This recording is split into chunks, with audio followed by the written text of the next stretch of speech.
Hello बच्चों, I hope आप सब अच्छे होंगे और अपनी पढ़ाई कंटिन्यू कर रहे होंगे। आज हम अपनी सीरीज़ का लेक्चर थर्ड करने वाले हैं, जिसमें कि आज हम क्लास 6 की ज्योग्राफी करेंगे और उसका चैप्टर 3 करेंगे। तो हमारे चैप्टर 3 का नाम क्या है? हमारे चैप्टर 3 का नाम है पृथ्वी की गतियाँ। जैसे कि आप लोग जानते हैं, ये हमारी पृथ्वी है और जो पृथ्वी है वो दो तरह से घूमती है। एक तो अपने अक्ष पर घूमती है और एक सन के चारों ओर घूमती है ना। मान लीजिए कि ये सन है और ये पृथ्वी है, तो एक तो यहीं पर घूम रही है और एक ये सन के चारों तरफ घूम रही है। तो ये दो तरह की गतियाँ कर रही हैं। तो इसी को आज हम समझने का प्रयास करेंगे। ठीक है, चलिए शुरू करते हैं। देखिए, पृथ्वी की गति दो प्रकार की होती है, एक घूर्णन और एक परिक्रमण। घूर्णन जो वो अपने अक्ष पर घूम रही है और परिक्रमण जो वो सन के सूर्य के चारों ओर घूम रही है। सूर्य के चारों ओर एक स्थिर कक्षा में पृथ्वी की गति को परिक्रमण कहते हैं। ठीक, पृथ्वी को अक्ष एक काल्पनिक रेखा है जो इसके कक्षीय स्तर से 66.5 डिग्री का कोण बनाती है। वह समतल जो कक्ष के द्वारा बनाया जाता है उसे कक्षीय समतल कहते हैं। पृथ्वी सूर्य से प्रकाश प्राप्त करती है। पृथ्वी का आकार गोले के समान है, इसलिए एक समय में सिर्फ इसके आधे भाग पर ही सूर्य की रोशनी प्राप्त होती है, जैसे कि आप इस वाले चित्र में डायग्राम में देख सकते हैं। सन स्थिर है, वो तो नहीं घूमता, पृथ्वी घूमती है। तो जो भाग इसकी तरफ होगा वहीं पर लाइट पड़ेगी, जहाँ पर लाइट नहीं पड़ेगी उस भाग को हम क्या कहेंगे? प्रदीप्त वृत्त या फिर छाया वाला पोर्शन। ठीक है, सूर्य की ओर वाले भाग में दिन होता है, जबकि दूसरे भाग में सूर्य से दूर होता है, वहाँ रात होती है। ग्लोब पर वह वृत्त जो दिन और रात को विभाजित करता है उसे प्रदीप्त वृत्त कहते हैं। यह वृत्त अक्ष के साथ नहीं मिलता, जैसा कि आप 3.2 में देख सकते हैं। चित्र मैंने आपको दिखाया, इसमें आप देख सकते हैं। यह वृत्त अक्ष के साथ नहीं मिलता है, जैसा कि आप देख सकते हैं। पृथ्वी अपने अक्ष पर एक चक्कर पूरा करने में लगभग 24 घंटे का समय लगाती है। घूर्णन के समय काल को पृथ्वी दिन कहा जाता है। यह पृथ्वी की दैनिक गति है। ठीक है, गुणन वो कितने टाइम में करती है? 24 घंटे में वह एक गुणन करती है। और परिक्रमा कितने दिन में करती है? परिक्रमा करती है वो 365 1/4 दिन में। ठीक है, चलिए अब आगे देखते हैं। आपने ये चैप्टर नंबर 1 में भी पढ़ा था कि जो आर्यभट्ट था उन्होंने बताया था कि पृथ्वी गोल है और अपने अक्ष पर घूर्णन करती है। अगर पृथ्वी घूर्णन नहीं करे तो क्या होगा? सूर्य के तरफ वाले पृथ्वी के भाग में हमेशा दिन होगा, जिसके कारण उस भाग में गर्मी लगातार बढ़ेगी। दूसरे भाग में हमेशा अंधेरा रहेगा, पूरे समय ठंड पड़ेगी। इस समय अवस्था में जीवन संभव नहीं हो पाता। आप सोच कर देखिए कि अगर हमारी जो पृथ्वी है, अगर वो नहीं घूमती या फिर सिर्फ परिक्रमा करती रहती तो क्या यहाँ पर जीवन संभव होता?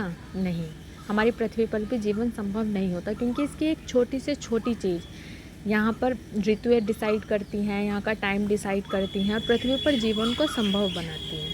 ठीक है, अब यहाँ पे देखिए कि पृथ्वी की दूसरी गति जो सूर्य के चारों ओर अक्ष में होती है उसे परिक्रमण कहा जाता है। पृथ्वी एक वर्ष या 365 1/4 दिन में सूर्य का एक चक्कर लगाती है। मैंने आपको पहले बताया था। ठीक है, हम लोग एक वर्ष को 365 दिन का मानते हैं। एक वर्ष में कितने दिन होते हैं? 365 दिन होते हैं, अगर किसी पेपर में आए या फिर आपको नॉर्मली बताना हो। लेकिन फैक्ट क्या है? फैक्ट ये है कि इसमें एक मतलब एक दिन का एक चौथाई हिस्सा भी होता है। आपने देखा होगा कि कभी फरवरी जो होती है वो 28 डेज़ की होती है ना।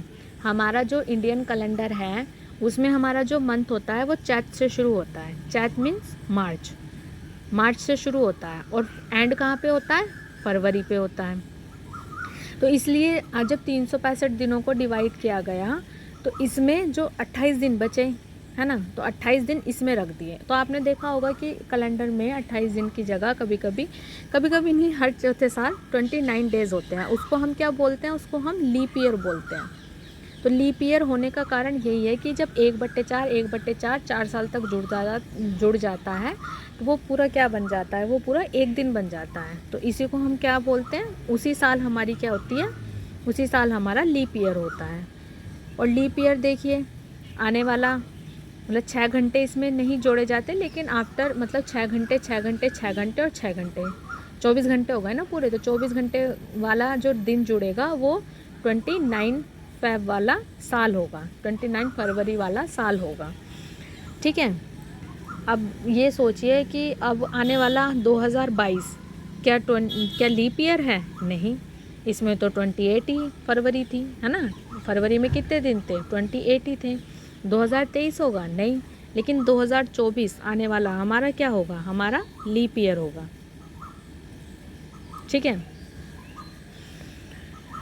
ये वाला चित्र देखिए आप लोग, देखिए सन है, ये स्थिर है, पृथ्वी यहाँ पे ऐसे घूम रही है तो यहाँ पर लाइट पड़ रही है, फिर यहाँ पर शरद ऋतु है, यहाँ पर बसंत ऋतु है, ये उत्तरी ध्रुव है, दक्षिणी ध्रुव है, और इसके द्वारा यहाँ पे ऋतुएं तय हो रही हैं। और दिन रात किसकी वजह से हो रहा है? उसके घूर्णन की वजह से हो रहा है। जो देखिए, जो मैंने आपको समझाया था वो यहाँ पर लिखा है। 4 वर्षों में प्रत्येक वर्ष के बचे हुए 6 घंटे मिलकर एक दिन यानी 24 घंटे के बराबर हो जाते हैं। इसके अतिरिक्त दिन को फरवरी के महीने में जोड़ा जाता है। इस प्रकार प्रत्येक चौथे वर्ष फरवरी माह 28 दिन के बदले 29 दिन का होता है। ऐसा वर्ष जिसमें 366 दिन होते हैं उसे लीप वर्ष कहा जाता है। पता लगाइए कि अगला लीप वर्ष कौन सा होगा। मैंने आपको बता दिया, 2024। अब आप देखते हैं कि पृथ्वी दीर्घवृत्ताकार पथ पर सूर्य के चारों ओर चक्कर लगाती है। मान लिया ये सन है, ठीक है, और ये क्या है? पृथ्वी है। तो ये इसके ऐसे नहीं घूमती है, मतलब सर्कल में राउंड नहीं लगाती है, इसके दीर्घवृत्ताकार में घूमती है। तो इस वाले पथ को हम क्या कहते हैं? इस वाले पथ को हम कहते हैं दीर्घवृत्ताकार पथ। पृथ्वी पूरे कक्ष में एक ही दिशा में झुकी हुई है। ये आपने देखा, पृथ्वी टिल्टेड है, झुकी हुई है, ऐसे ऐसे ऐसे। वो कभी ऐसे ऐसे नहीं हो रही है, ऐसे ऐसे नहीं हो रही है, वो हमेशा ऐसे ही झुकी हुई है। ठीक है। अब आगे देखिए,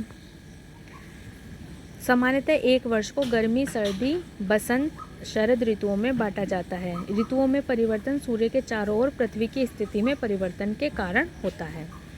ये यहाँ पे आपको कुछ क्रियाकलाप करने के लिए दिया हुआ है, आप देख लीजिएगा और कर लीजिएगा, आपके पास हार्ड कॉपी है। हम आगे पढ़ते हैं। यहाँ पे आपने देखा 21 जून को उत्तरी गोलार्ध में, 21 जून को उत्तरी गोलार्ध में सूर्य की तरफ झुका है। सूर्य की किरणें कर्क रेखा पर सीधी पड़ती है ना। इसके परिणाम स्वरूप इन क्षेत्रों में ऊष्मा अधिक प्राप्त होती है। ध्रुवों के पास वाले क्षेत्रों में कम ऊष्मा प्राप्त होती है क्योंकि वहाँ सूर्य की किरणें तिरछी पड़ती है। इससे पहले वाले चैप्टर में हमने पढ़ा था कि सूर्य की किरणें तिरछी पड़ती हैं ध्रुवों पर। उत्तरी ध्रुव सूर्य की तरफ झुका होता है तथा उत्तरी ध्रुव की रेखा के बाद वाले भागों पर लगभग 6 महीने तक लगातार दिन होता है। ठीक है। जब 21 जून यानी कि जून का महीना चलता है, यानी कि जब यहाँ पर उत्तरी गोलार्ध में गर्मियों का दिन आता है, तो जो उत्तरी ध्रुव होगा वहाँ पूरे 6 महीने दिन होगा, और जब वो दक्षिणी ध्रुव की तरफ चला जाएगा, उत्तरी गोलार्ध में शरद ऋतु आ जाएगी, तो वो रात होगी, वहाँ 6 महीने रात होगी। उत्तरी गोलार्ध के बहुत बड़े भाग में सूर्य की रोशनी प्राप्त होती है, इसलिए विषुवत व्रत के ऊपरी भाग में गर्मी का मौसम होता है। 21 जून को इन क्षेत्रों में सबसे लंबा दिन और सबसे छोटी रात होती है। ठीक है। सबसे लंबा क्या होता है? दिन होता है, और सबसे लंबी क्या होती है? रात होती है। पृथ्वी की इस अवस्था को उत्तर अयनांत कहते हैं। ठीक है, जब उत्तरी गोलार्ध में ये सब होता है। इसी तरह 22 दिसंबर को दक्षिणी ध्रुव के सूर्य की ओर झुके होने के कारण मकर रेखा पर सूर्य की किरणें सीधी पड़ती हैं। चूँकि सूर्य की किरणें मकर रेखा पर लंबवत पड़ती हैं, इसलिए दक्षिण गोलार्ध के बहुत बड़े भाग में प्रकाश प्राप्त होता है। इसलिए दक्षिणी गोलार्ध में लंबे दिन तथा छोटी रातों वाली ग्रीष्म ऋतु होती है। इसके ठीक विपरीत स्थिति उत्तरी गोलार्ध में होती है। पृथ्वी की इस अवस्था को दक्षिणी अयनांत कहा जाता है। ऑस्ट्रेलिया में ग्रीष्म ऋतु में क्रिसमस का पर्व मनाया जाता है। जाहिर सी बात है, हमारे यहाँ 25 दिसंबर को उत्तरी गोलार्ध में, भारत क्योंकि उत्तरी गोलार्ध में है, तो हमारे यहाँ क्या सर्दियों में क्रिसमस डे आता है, लेकिन उसी समय ऑस्ट्रेलिया दक्षिणी गोलार्ध में है और वहाँ पे क्या है, गर्मियाँ चलती होती हैं, तो वहाँ पे क्रिसमस डे जो है वो गर्मियों में मनाया जाता है। 21 मार्च और 23 दिसंबर को सूर्य की किरणें विषुवत व्रत पर सीधी पड़ती हैं। विषुवत व्रत क्या था? मैंने आपको बताया था, इसके जो बीचों बीच जो भाग काटती है रेखा, काल्पनिक रेखा है, इसको हम क्या बोलते हैं? विषुवत व्रत। तो 21 मार्च और 23 सितंबर को सूर्य की किरणें विषुवत व्रत पर सीधी पड़ती हैं। इस अवस्था में कोई भी ध्रुव सूर्य की ओर नहीं झुका होता, इसलिए पूरी पृथ्वी पर रात और दिन बराबर होते हैं। इसे विषुव कहा जाता है। क्या कहा जाता है? इसे विषुव कहा जाता है। ठीक। 23 दिसंबर को उत्तरी गोलार्ध में शरद ऋतु होती है। जबकि दक्षिण गोलार्ध में बसंत ऋतु होती है। और 21 मार्च को इस स्थिति के विपरीत होता है। आपने देखा होगा कि 21 मार्च को हम लोग बसंत ऋतु स्टार्ट हो जाती है ना। और हमारे यहाँ दक्षिणी गोलार्ध में क्या होता है, 23 दिसंबर को शरद ऋतु होती है, जबकि दक्षिणी गोलार्ध में बसंत ऋतु होती है। 21 मार्च को स्थिति इसके विपरीत होती है। जब उत्तरी गोलार्ध में बसंत ऋतु, दक्षिणी गोलार्ध में शरद ऋतु होती है। जब उत्तरी गोलार्ध में बसंत ऋतु होगी तो दक्षिणी गोलार्ध में क्या होगी, शरद ऋतु होगी। इस प्रकार स्पष्ट है कि पृथ्वी के घूर्णन